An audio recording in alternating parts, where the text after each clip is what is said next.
Rejoignez dès à présent la grande famille des abonnés de votre chaîne Sika TV sur les réseaux sociaux. Sika TV, le vrai visage de l'actualité en Afrique, est en direct et en replay sur YouTube. Abonnez-vous et cliquez sur la cloche de notification pour ne rien rater. Nous sommes également présents sur Facebook et sur Twitter.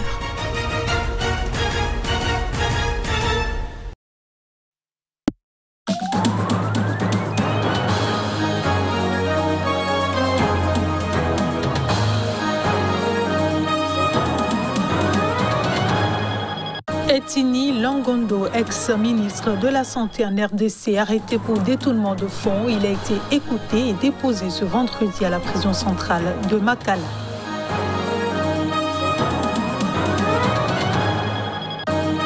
La bataille pour la présidence de la Commission électorale nationale indépendante en République démocratique du Congo inquiète la société civile. De nombreuses associations mettent en demeure l'Assemblée nationale. Et puis au Mali, Bandao et Moktawan, désormais libres, les autorités ont levé toutes les mesures restrictives imposées aux anciens présidents et premiers ministres de transition.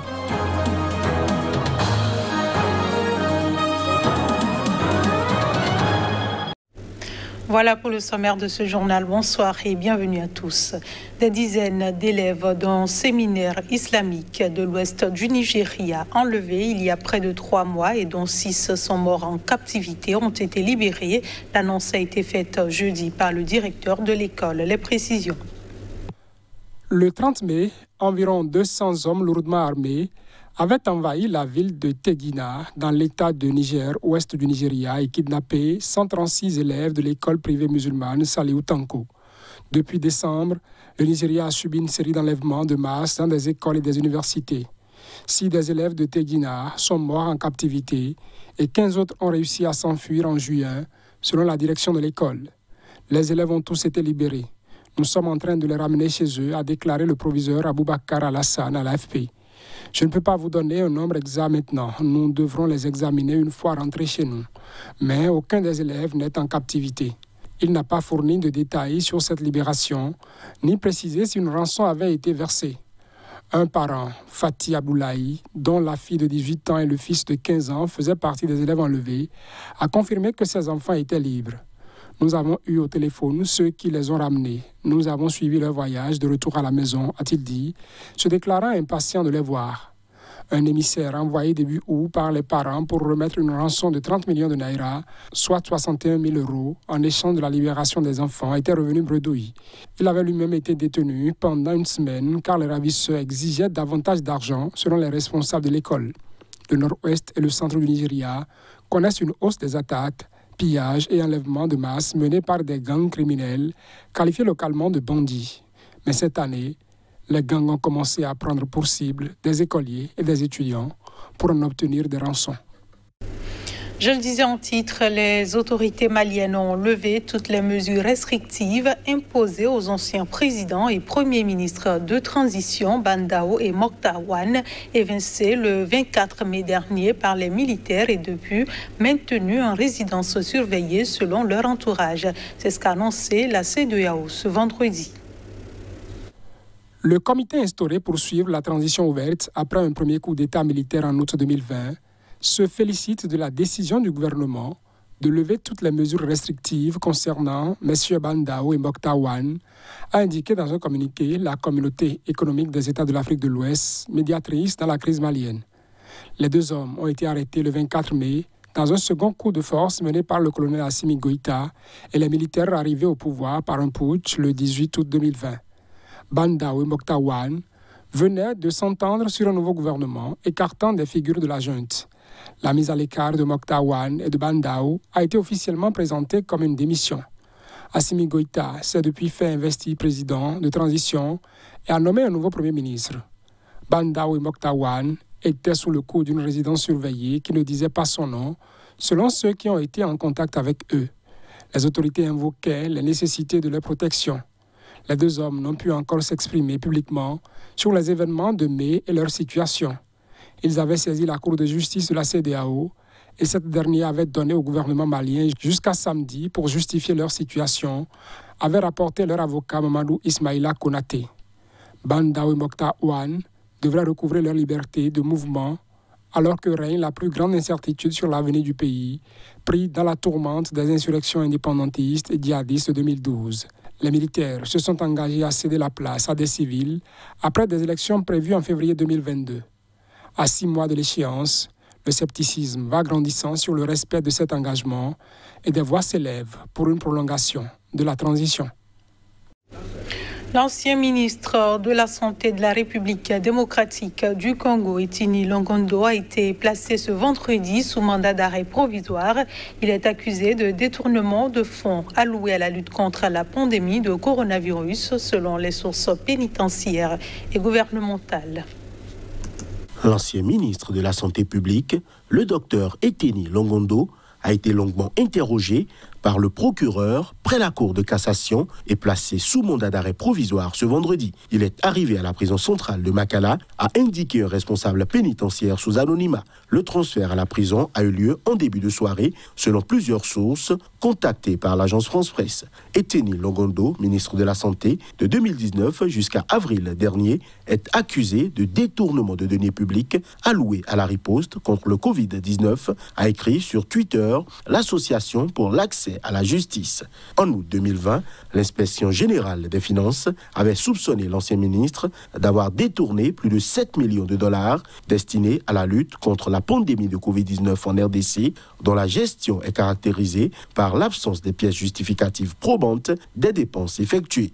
Longondo a toujours nié avoir détourné cet argent, arguant que ces pièces étaient en plein processus de vérification par ses services au moment du contrôle.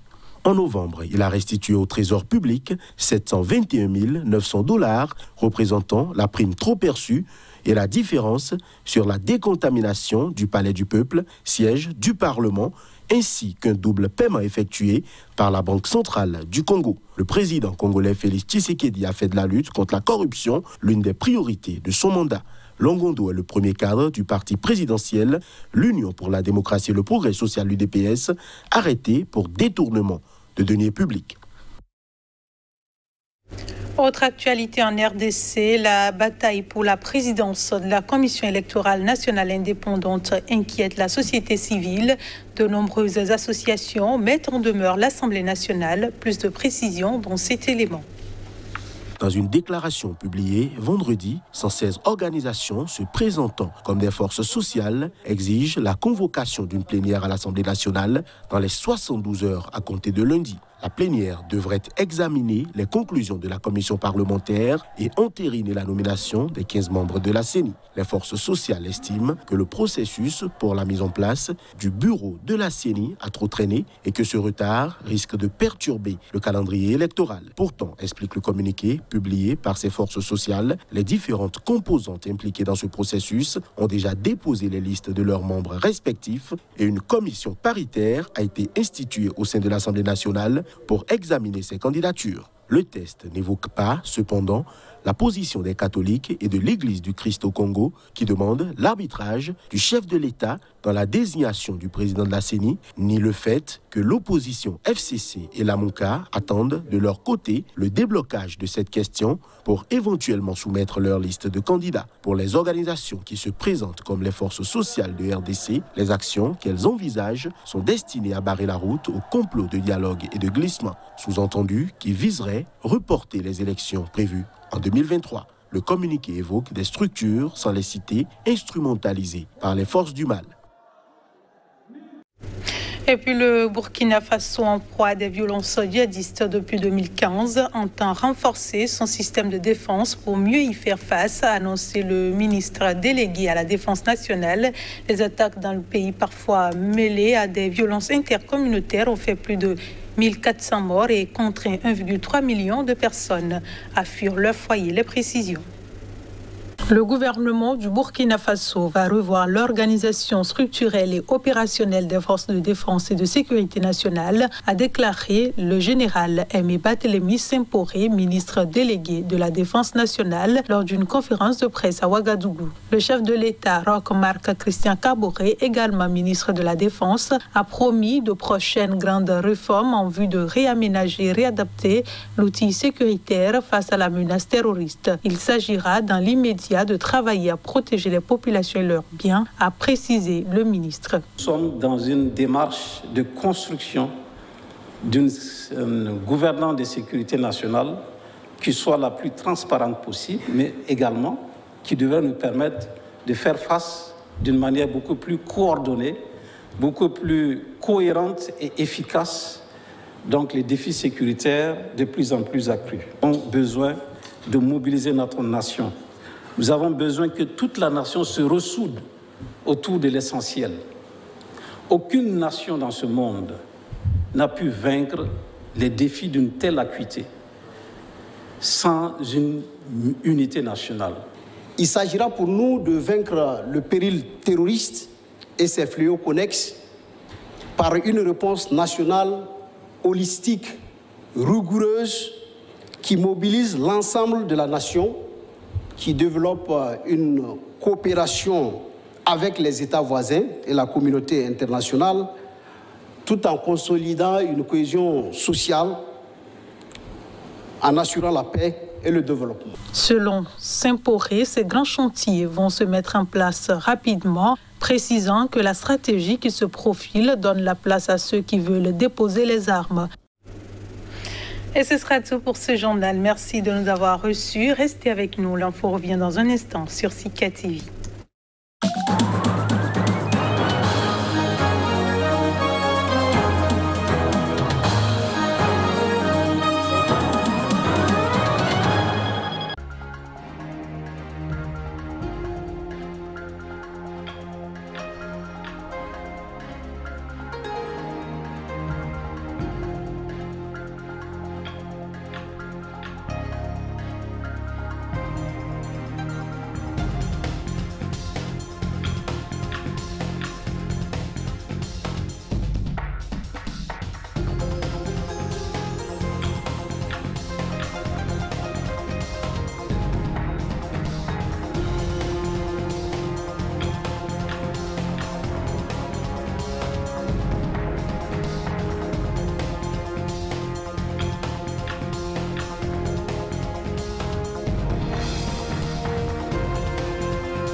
Une affaire de malversation financière envoie 2 gouverneurs de province sur la sellette en RDC. Ils sont mis à la disposition de l'Inspection générale des finances.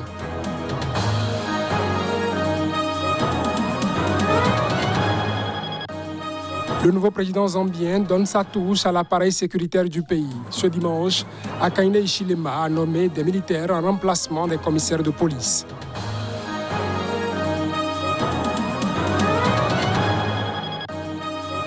Les consommateurs nigériens paient le prix des attaques terroristes dans le pays. Les paysans fuient les zones agricoles.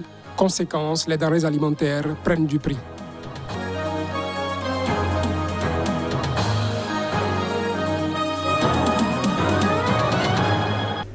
Bonsoir à toutes, bonsoir à tous et bienvenue. Dans le centre du Nigeria, grenier du pays le plus peuplé d'Afrique, de nombreux agriculteurs fuient les violences en zone rurale avec des conséquences désastreuses sur les récoltes et le coût déjà élevé des denrées alimentaires. À cause de l'insécurité dans l'état de Benoué, le pays n'arrive plus à produire assez de nourriture, en tout cas pas correctement pour la population. Suivant. Il est arrivé ici après avoir fui l'insécurité qui gangrène l'état de Benoué dans le centre du Nigeria. Ce riziculteur va devoir se contenter cette année de cultiver une parcelle de 8 hectares proche de la capitale régionale Makurdi. Rien à voir avec les vastes terres fertiles qu'il a dû abandonner à 2 heures de route de là. Je possède une ferme d'environ 100 hectares. J'étais là depuis de nombreuses années.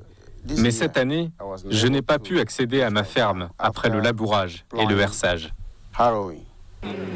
Selon l'ONU, plus de 9 millions de Nigérians pourraient se retrouver en situation d'insécurité alimentaire cette année.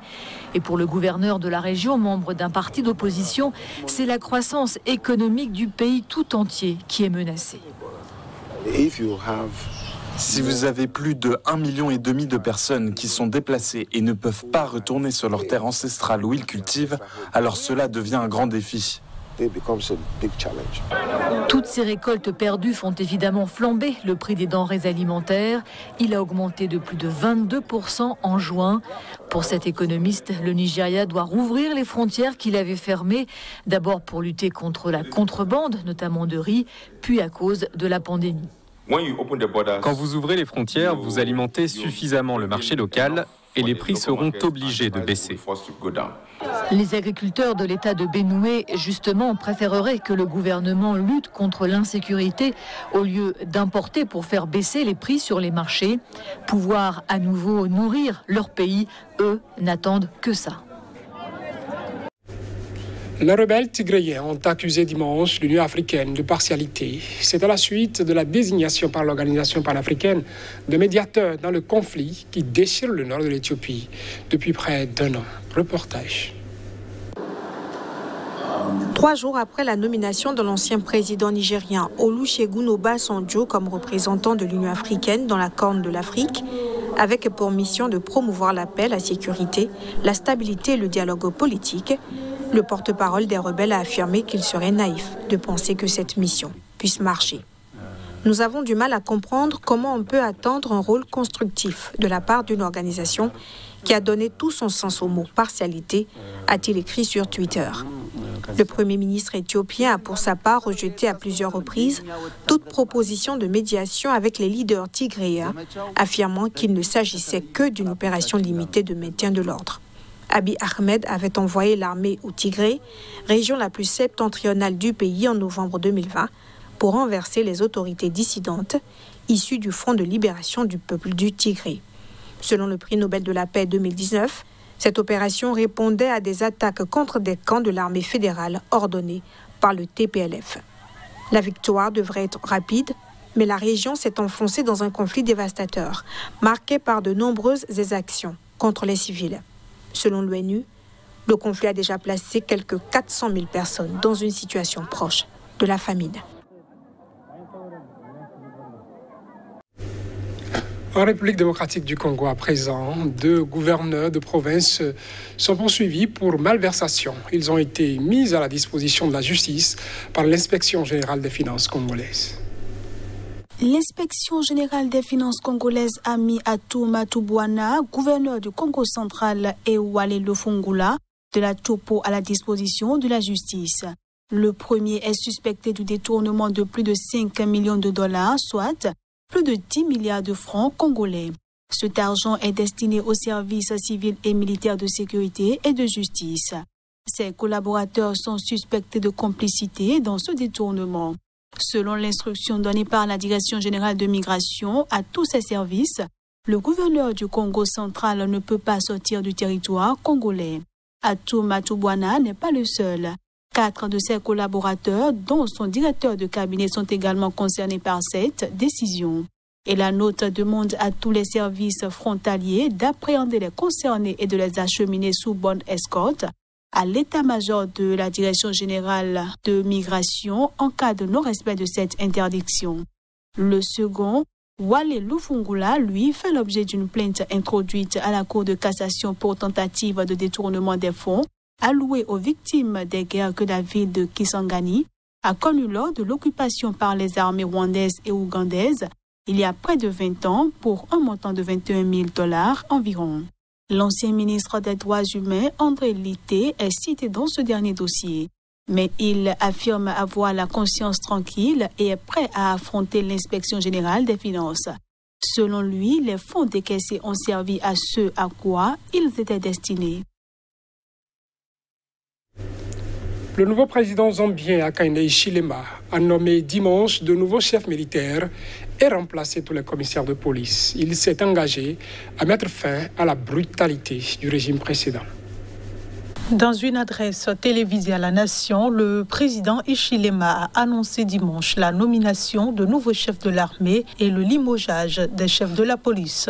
Je relève tous les commissaires de police avec effet immédiat, a-t-il déclaré sans donner davantage de précision. Le chef de l'État zambien a également exhorté la police à procéder à des enquêtes approfondies avant d'arrêter des suspects, soulignant que personne ne devrait être arrêté avant la fin des investigations. Les défenseurs des droits humains ont accusé le prédécesseur d'Hichilema, Edgar Lungu, d'avoir mené une répression brutale contre les dissidents sous son mandat et dénoncé des violences policières qui ont fait au moins 5 morts depuis son élection en 2016.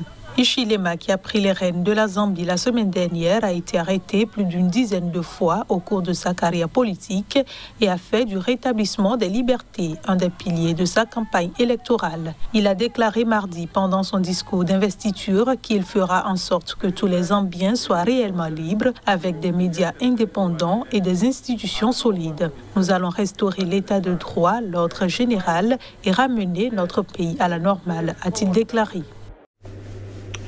Au Soudan du Sud, la société civile a demandé la démission de Salva Kiir et de Riek Machar. Elle accuse le président et le vice-président d'avoir plongé le pays dans le chaos. Précision. 10 ans après son indépendance, le Soudan du Sud est l'un des pays les plus pauvres de la planète.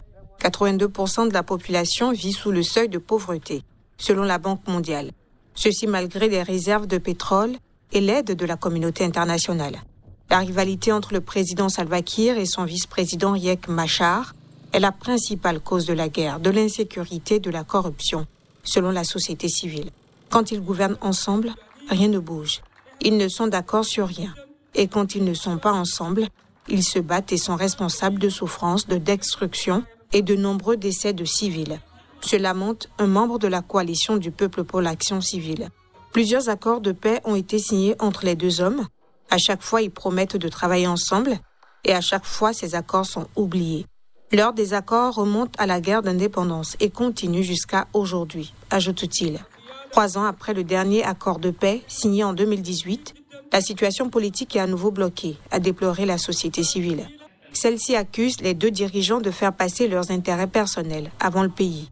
Le gouvernement n'a pas réagi à ces déclarations, mais un porte-parole du chef de l'État a mis en garde contre ce qu'il qualifie de déclaration de guerre. Rappelons que l'accord de paix prévoit des élections en 2023. Et toujours dans ce pays, les forces de sécurité ont tenté d'étouffer une journée de protestation ce lundi. Au moins 6 militants d'opposition et un responsable religieux ont été arrêtés. C'est ce qu'a indiqué depuis samedi, ce week-end donc déjà, une association de la société civile. Les détails. 4 militants ont été arrêtés dans le nord-ouest du pays et 2, avec un évêque, ont été interpellés dans le sud-ouest, a précisé le président du Forum de la société civile sud-soudanais qui regroupe quelques 200 organisations non gouvernementales. Les autorités les accusent d'être en possession d'informations qui sont du ressort de la coalition du peuple pour l'action civile, a-t-il ajouté.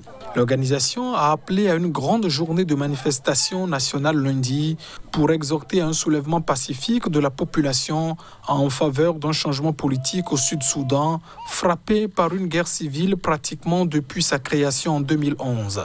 Les arrestations ont été démenties par les autorités. Nous n'avons arrêté personne, a affirmé le porte-parole de la police sud-soudanaise. La présence policière, a-t-il admis, a été renforcée à Juba, la capitale, afin de dissuader la population de prendre part à cette protestation illégale. Nous avons appelé le public à ne pas sortir, de sorte que toute manifestation n'aura pas lieu, a ajouté l'officier supérieur. Vendredi, 3 journalistes ont été brièvement interpellés et leur radio fermée dans l'état de Jonglei, dans l'est du pays. Selon le président de l'Union des journalistes du Sud-Soudan, les forces de sécurité soupçonnaient la radio de vouloir diffuser quelque chose en lien avec l'appel de la coalition du peuple à manifester.